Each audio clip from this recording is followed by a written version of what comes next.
안녕하세요. 인생 사연 드라마입니다. 오늘은 평생을 바쳐 키운 아들에게 버림받은 한 아버지의 이야기를 소개해 드리려고 합니다. 잘못된 인생을 사는 아들을 향한 아버지의 눈물 어린 복수와 가르침. 과연 그 끝은 어떻게 될까요?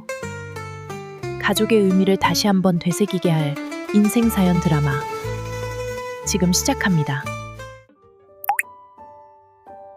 전 재산 다 퍼주고 버림받은 아버지의 결심. 안녕하세요. 저는 이제 72살이 된 최진봉이라고 합니다. 이렇게 저의 소식을 전하게 되어 반가운 마음이 들면서도 한편으로는 부끄럽기도 합니다. 저는 가진 게 많은 사람은 아니었습니다. 어릴 적부터 저를 괴롭혀온 지긋지긋한 가난에서 벗어나기 위해 젊은 시절 안 해본 일이 없었지요. 그래도 좀처럼 형편이 넉넉해지진 않았습니다. 하지만 자식 하나만큼은 남부럽지 않게 키우고 싶었습니다. 남들이 뭐라 하든 나는 내 새끼 하나만큼은 세상에서 가장 좋은 걸 주고 싶었죠. 내 손은 거칠고 내 옷은 낡아도 괜찮았습니다.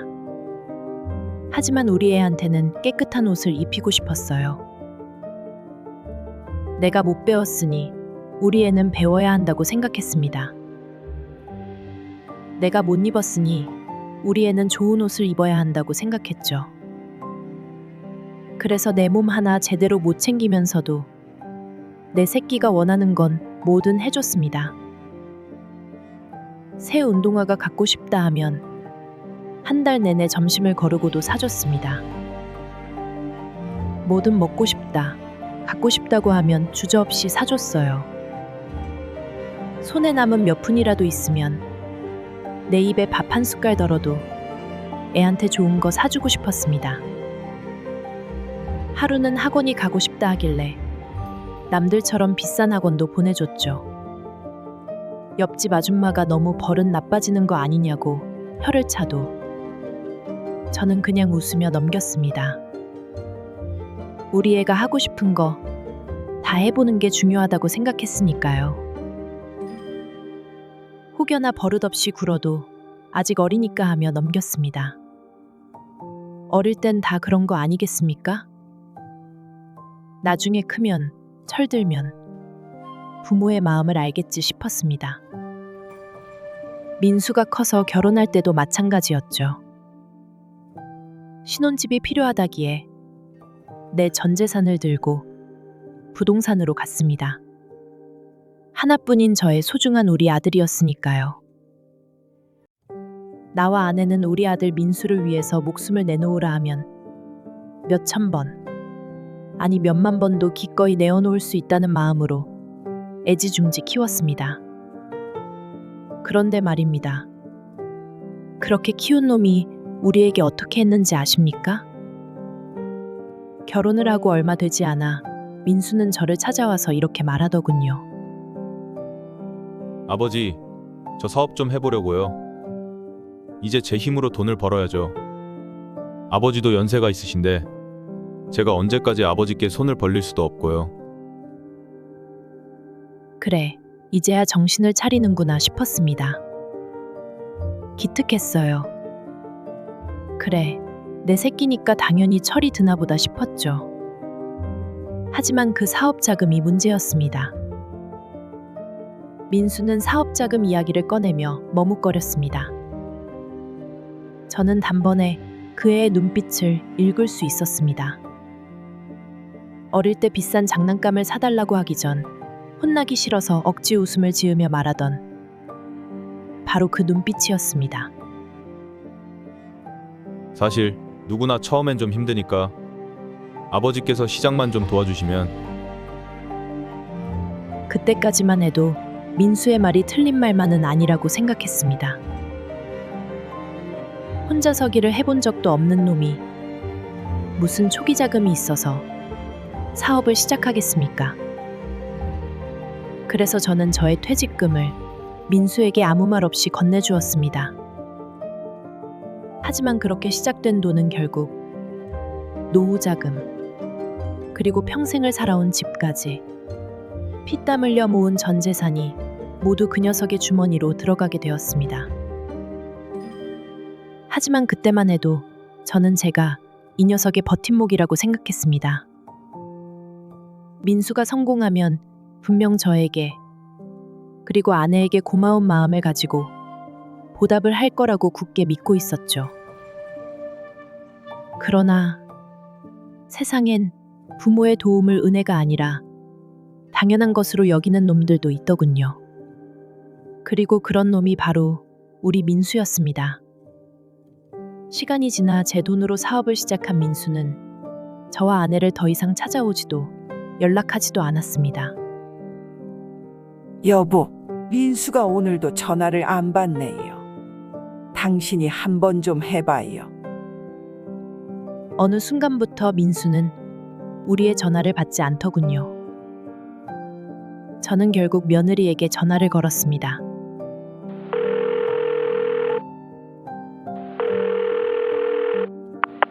여보세요? 네, 아버님. 요즘 그 일가 너무 바빠서요. 그래서 전화 못 받았을 거예요. 뻔한 며느리의 거짓말인 걸 알면서도 저와 아내는 믿고 싶었습니다. 우리 착한 민수가 우리를 잊은 게 아니라고, 정말 사업을 하느라 바빠서 그런 것뿐이라고. 그렇게 한참의 시간이 흘렀습니다. 여전히 민수는 연락이 되지 않았고 결국 아내와 제 통장 잔고는 바닥이 났습니다. 어려워진 형편 때문에 아내는 반찬을 줄이고 약값까지 아꼈습니다. 그래도 우리는 민수에게 말하지 않았습니다. 자식한테 돈 달라고 말하는 부모가 되고 싶진 않았기 때문이죠. 분명 민수의 사업이 자리를 잡으면 몇 배로 효도할 거라고 그때까지도 우리 부부는 믿고 있었습니다. 그러던 어느 날 아내가 끙끙 앓으면서도 병원비가 없어서 병원을 가지 못하는 일이 있었습니다. 통증을 이기지 못하고 아내는 흐느끼며 울었고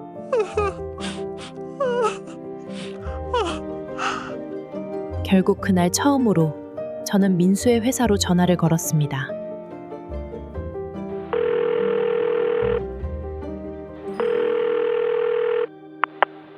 아버지, 웬일이세요? 제가 회사로 전화하지 말라고 했잖아요. 민수의 목소리가 그렇게 차갑게 느껴질 줄은 몰랐습니다. 저는 조심스럽게 말을 꺼냈습니다. 민수야, 엄마 병원비가 없어서 그러는데 조금만 도와줄 수 있겠냐? 그 순간 저는 저의 귀를 의심할 수밖에 없었습니다. 민수의 한마디가 날벼락처럼 저의 귓가를 내리쳤기 때문이죠. 아버지, 자식한테 기대지 마세요. 저도 제 인생이 있다고요. 그 순간 내 손이 덜덜 떨렸습니다. 도무지 믿을 수가 없었습니다. 생각해보니 언제나 그랬습니다. 그 녀석은 뭔가가 필요할 때만 제 옆으로 와서 억지 미소를 지으며 간절한 눈빛을 보였습니다. 매번 그 녀석의 딱 한 번만 도와달라고 이번이 마지막이라는 말에 속아 제 모든 걸 바쳐왔습니다. 그리고 제 인생 처음으로 그 녀석에게 도움의 손길을 뻗었고 저는 당연히 민수가 제 손을 잡아줄 것이라고 믿었습니다. 하지만 돌아온 건 냉정한 목소리. 그 짧은 한마디뿐이었습니다. 아버지, 이제 제발 저한테 기댈 생각 하지 마세요. 민수의 그 말이 제 귓가를 맴돌았습니다. 기댈 생각하지 말으라니. 도무지 믿을 수가 없었습니다. 혹시 정말 바빠서 그런 걸까? 정말로 힘들어서 그랬던 걸까? 그래, 저는 직접 확인해 보기로 했습니다. 그래야 후회도 미련도 남지 않을 테니까요. 저는 직접 민수를 만나러 가기로 했습니다.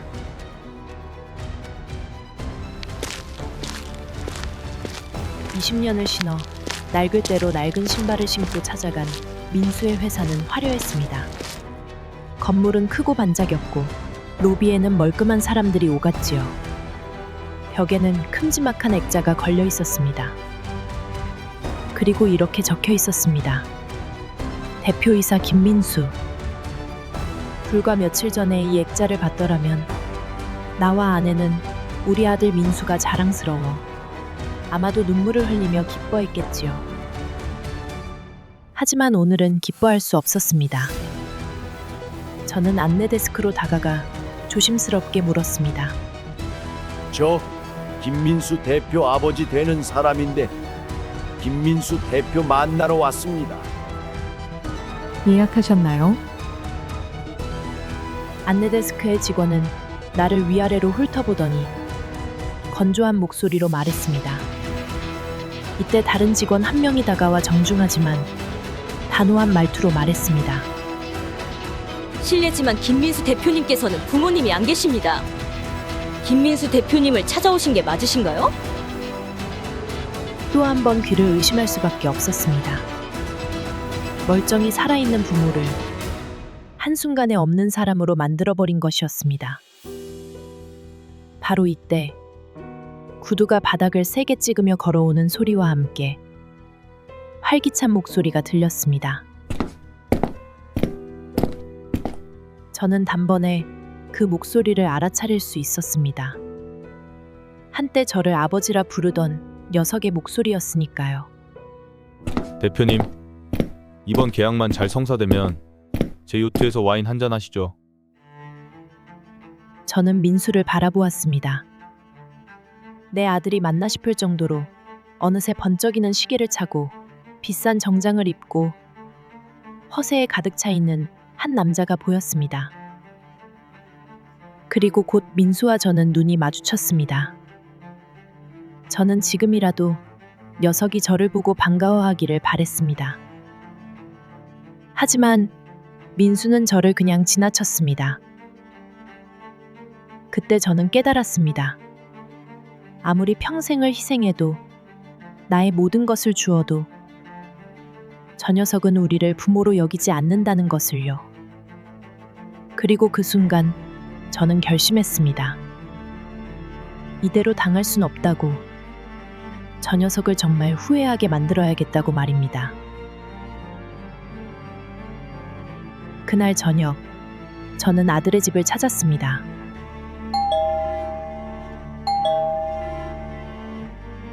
인터폰을 누르자 기계음과 함께 며느리의 목소리가 들려왔습니다. 누구세요? 아, 아버님이시라고요? 아들이 나를 모른 척한다면 저는 며느리라도 만나서 확인을 해야 했습니다. 제가 마련해준 집에서 내 돈으로 누리는 아들과 며느리의 삶을 내 눈으로 똑똑히 확인해야만 저의 결심이 흔들리지 않을 것 같았습니다. 서서히 문이 열리고 들어간 현관 너머로 텔레비전에서나 볼 법한 부잣집의 모습이 눈에 들어왔습니다.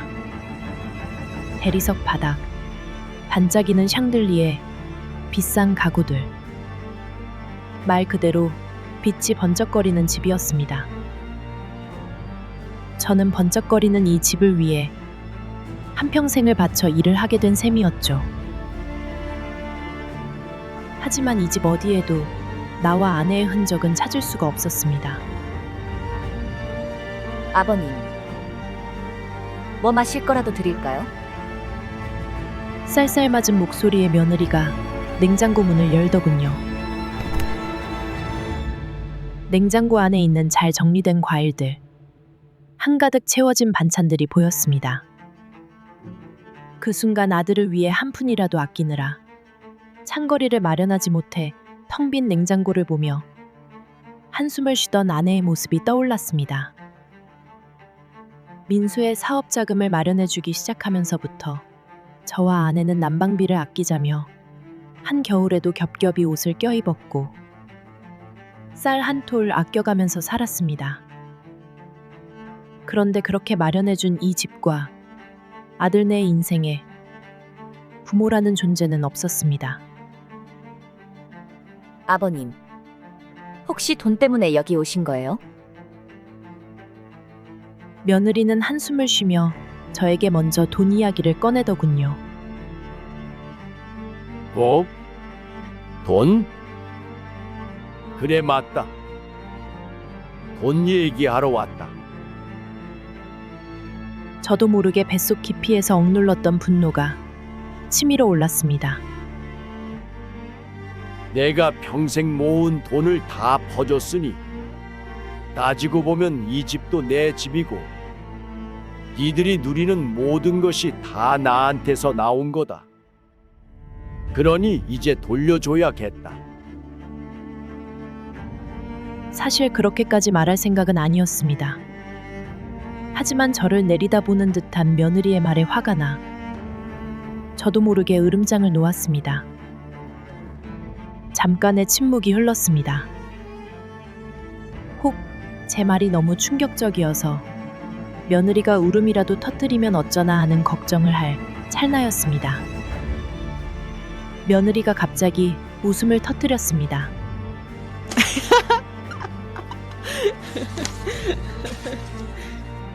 아버님, 그건 다 민수 씨가 번 돈이잖아요. 아버님, 거지도 아니신데 자식한테 기대고 그러시면 안 되죠. 요즘 자식한테 돈 바라는 부모가 어디 있나요? 저는 한동안 며느리를 쳐다보았습니다. 독거노인들을 위한 단체에 매년 크게 후원해서 받은 상패를 앞에 두고 나를 거지보다도 못하게 취급하는 며느리. 그리고 평생을 남부럽지 않게 기르기 위해 동동거리며 사랑을 주었지만 부모가 없다며 나를 본 척도 하지 않는 아들. 제 평생의 인생이 우스워서 저도 웃음을 터뜨리고 말았습니다.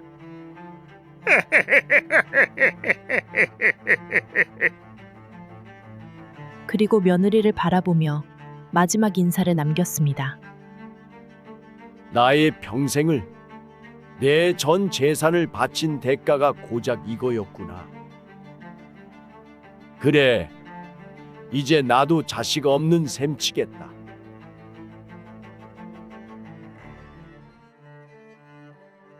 가장 가까운 사람이 주는 상처가 가장 깊이 남는 법이죠.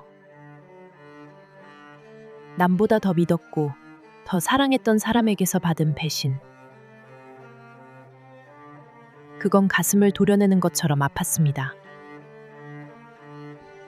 저는 결국 인생을 헛살은 것이었습니다.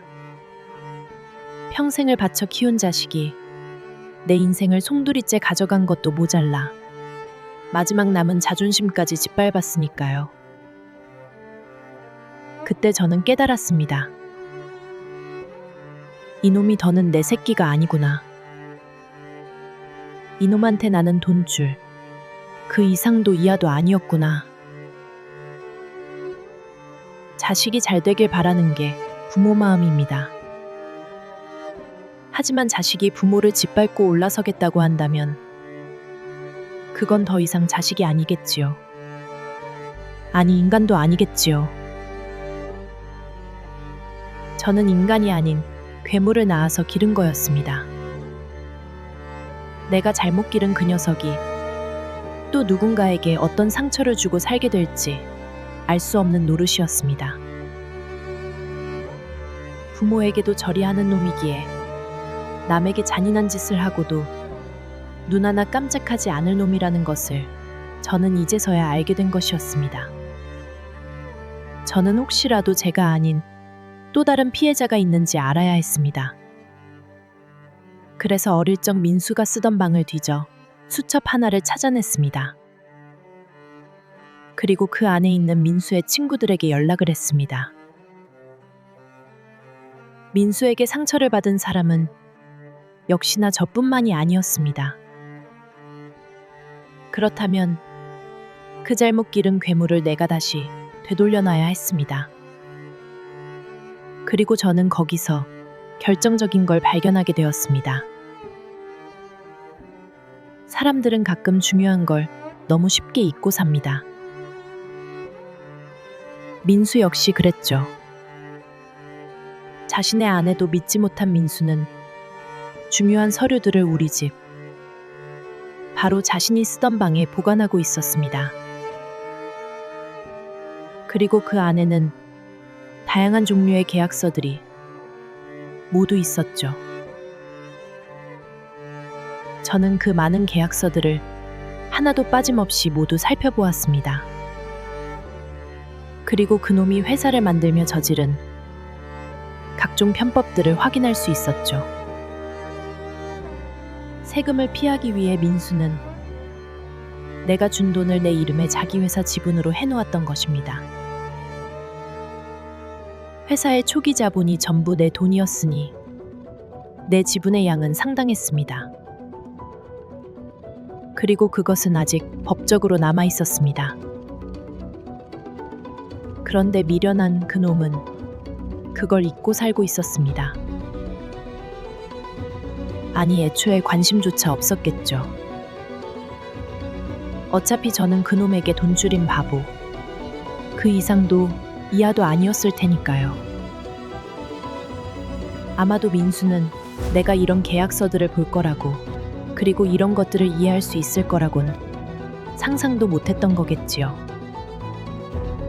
이제 나는 내가 저지른 잘못인 내 아들 민수를 다시 제대로 된 인간으로 만들어야 할 시간이었습니다.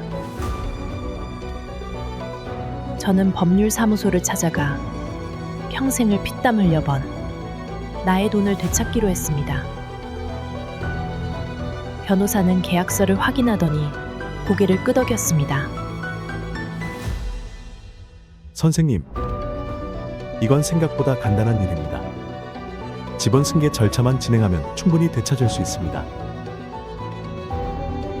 나는 그 자리에서 주저없이 도장을 찍었습니다. 손에 힘을 줄 때마다 내 지난 세월이 함께 찍히는 기분이었습니다.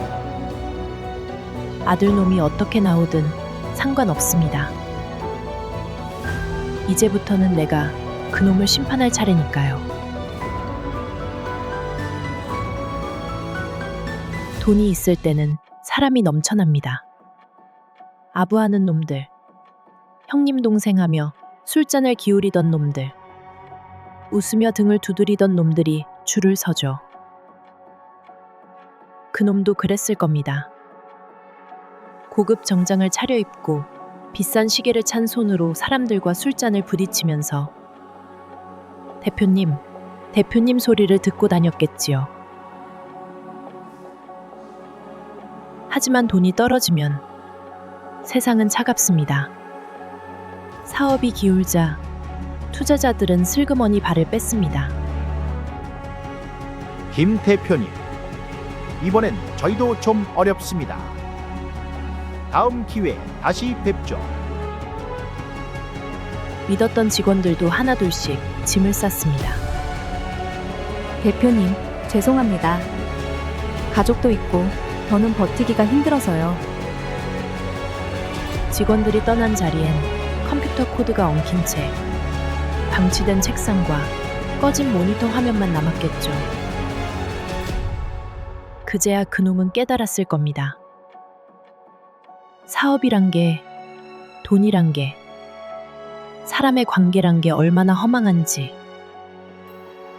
하지만 아직 끝이 아니었죠. 이제 정말로 끝이 무엇인지 알게 될 순간이 남아 있었으니까요. 결국 민수는 퇴출당한 회사에서 나와 멍하니 앉아 있었을 겁니다. 두 손으로 머리를 감싸쥐고 한숨을 내쉬며 어디로 가야 할지, 누구에게 도움을 청해야 할지 몰랐겠지요. 하지만 그놈한테 뒤통수를 맞은 친구들 역시 민수를 받아주지 않았죠. 그리고 자신의 아내, 그러니까 내 며느리까지도 민수를 떠났습니다. 그러자 결국 민수는 수십 번, 수백 번 걸어도 받지 않던 그 번호로 전화를 걸었습니다. 아버지, 제발 좀 받아주세요. 수십 번 전화를 걸어도 받지 않던 놈이 울먹이는 목소리로 음성 메시지를 남겨왔습니다. 예전 같았으면 반가운 마음에 바로 받았겠죠. 하지만 이번엔 달랐습니다. 아들이 내 전화를 피했듯 이제 나도 아들의 전화를 피했습니다. 돈이 있을 때 아들은 세상 모든 것들이 다 자기의 뜻대로만 될 줄 알았을 겁니다.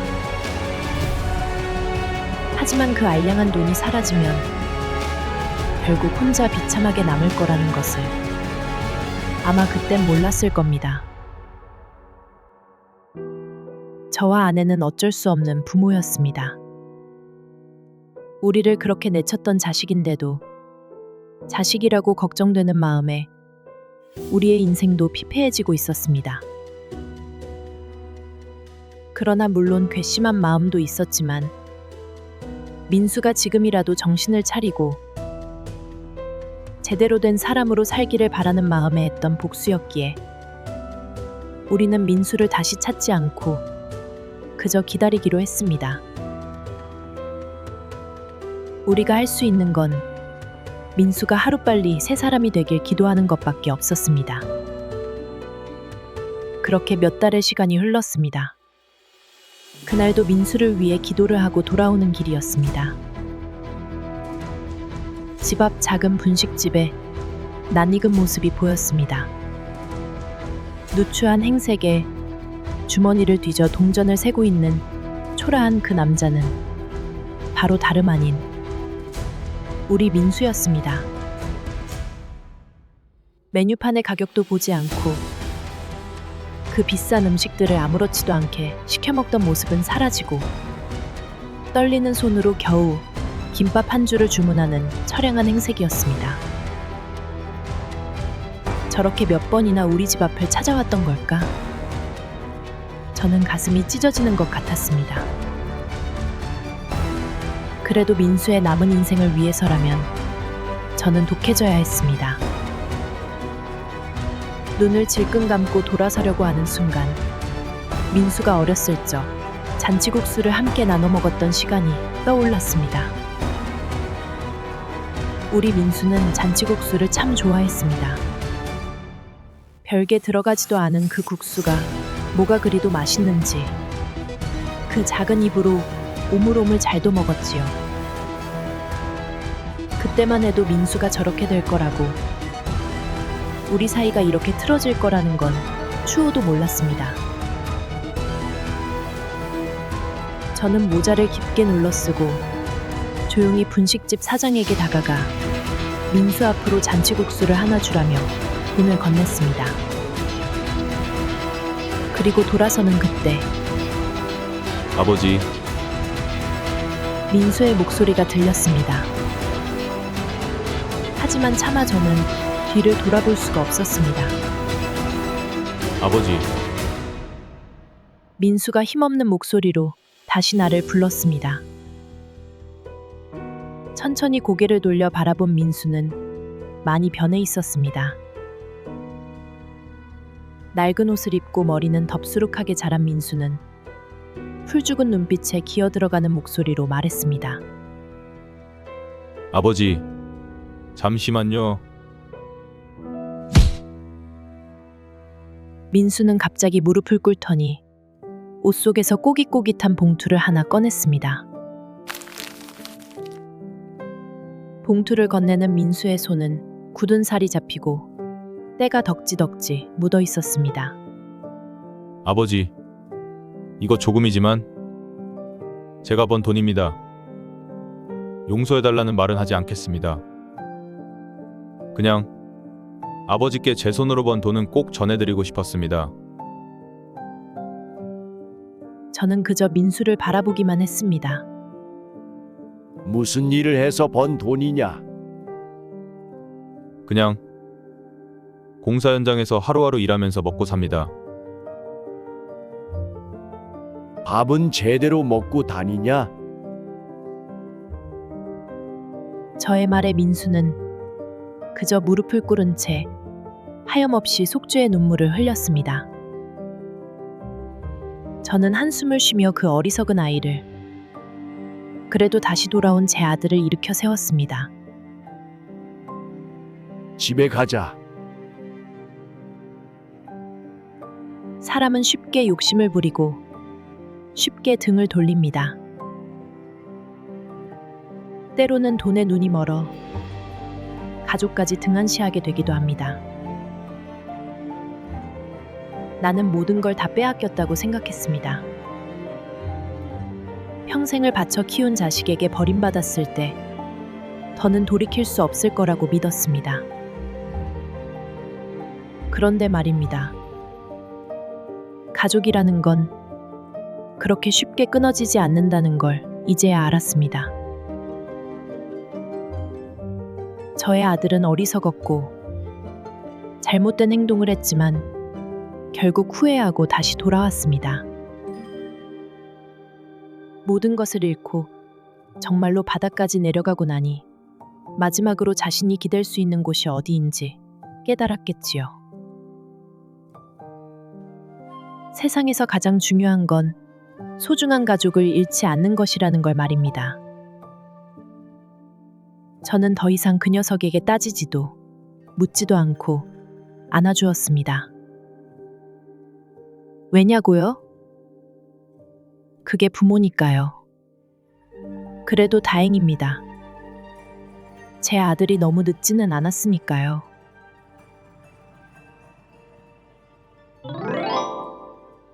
여러분, 아들에게 버림받은 아버지의 깊은 사랑이 느껴졌던 오늘의 사연 어떻게 들으셨나요?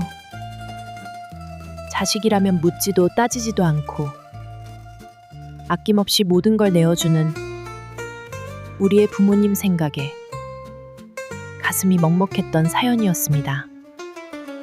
인생 사연 드라마는 여러분의 답답한 사연, 외로운 사연, 따뜻한 사연을 전해드리고 있습니다. 외롭고 지친 인생에 잠시 쉬어가는 쉼표가 되어드리길 바라며 저는 다음에 더 감동적이고 재미있는 사연으로 찾아오겠습니다. 다음에 다시 꼭 만나요. 구독과 좋아요, 알림 설정은 인생 사연 드라마가 감동적인 사연, 우리의 사는 이야기를 전하는데 큰 도움이 됩니다.